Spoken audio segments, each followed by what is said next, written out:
बिस्मिल्लाहिर्रहमानिर्रहीम और अस्सलाम वालेकुम। 23 मार्च और पाकिस्तान में इतवार की सुबह। आज अभी तक की अहम खबरें और मेरा तज्जिया। सबसे पहले 23 मार्च।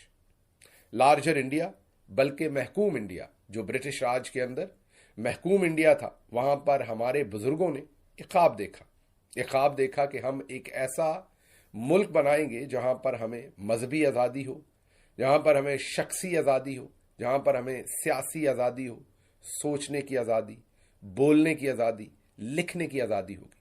बस फिर क्या था, इस ख्वाब को साइन अप किया और लाखों लोगों ने अपने घर बार, कारोबार, हर चीज तर्क की, यहां तक कि अपने प्यारों की लाशें उठाई और इस नए मुल्क में आकर आबाद हो गए।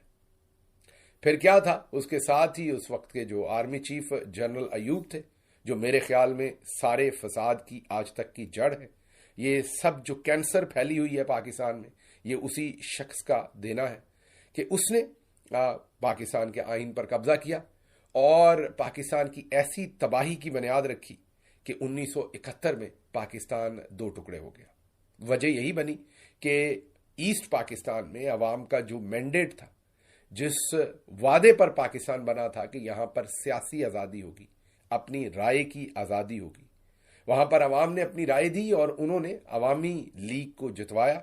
लेकिन हमारे उस वक्त के आर्मी चीफ याया खान ने कहा कि मैं नहीं मानूंगा। जब अवाम की बात नहीं मानी और बदले में उसी अवाम के ऊपर 25 मार्च, जी हां 23 मार्च के महज 2 दिन के बाद अवाम के ऊपर ऑपरेशन सर्च लाइट शुरू किया, जहां पर हजारों लोगों की फिर कत्लो गारत हुई। और उस सब का नतीजा 16 दिसंबर 1971 को निकला, जब हमारे बुजुर्गों ने जो आज़ाद वतन बनाया था वो दो टुकड़े हो गया। जो टुकड़ा हमारे पास रह गया है उसमें भी हमारी करतूतें वही हैं। ना हमने सीखा, ना हम सीखना चाहते हैं, ना हम कोई करेक्टिव मेजर्स लेना चाहते हैं। आज भी ना बोलने की आज़ादी है, ना सोचने की आज़ादी है, ना लिखने की आज़ादी है।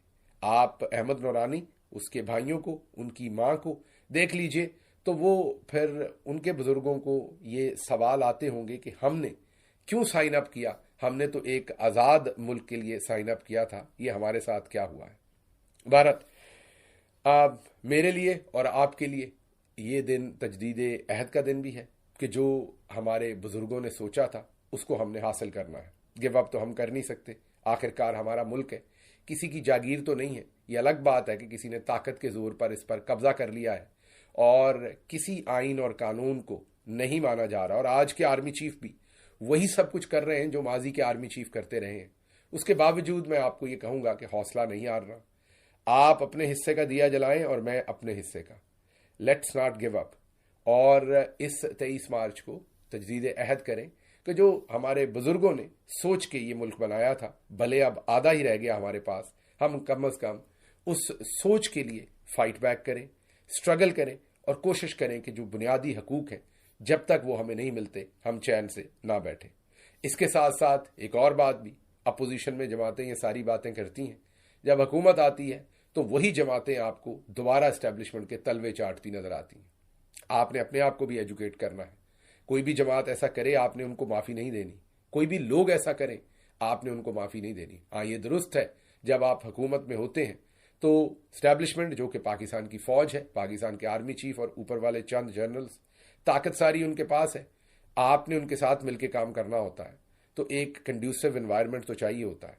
लेकिन अगर वो कानून की खिलाफ वर्जी करें और उस वक्त आप उन्हें प्रोटेक्ट करें तो वो एक मुनासिब तर्ज अमल नहीं है। तो आपने अपने आप को इस चीज पर भी एजुकेट करना है कि आने वाले वक्तों में ये जो हमने फंडामेंटल मिस्टेक्स आज के दिन तक की हैं, इनको पाकिस्तानी के तौर पर हम सब ने दोहराना नहीं है। सभी इदारे हमारे हैं, सभी पाकिस्तानी हमारे हैं। सभी अगर आइन की हदूद के अंदर रह के काम करें तो जो हमारे बुजुर्गों ने 23 मार्च को एक आज़ाद रियासत बनाने का फैसला किया था या ख्वाब देखा था, हम उसको अचीव कर सकेंगे। अब चलते हैं अगली खबर की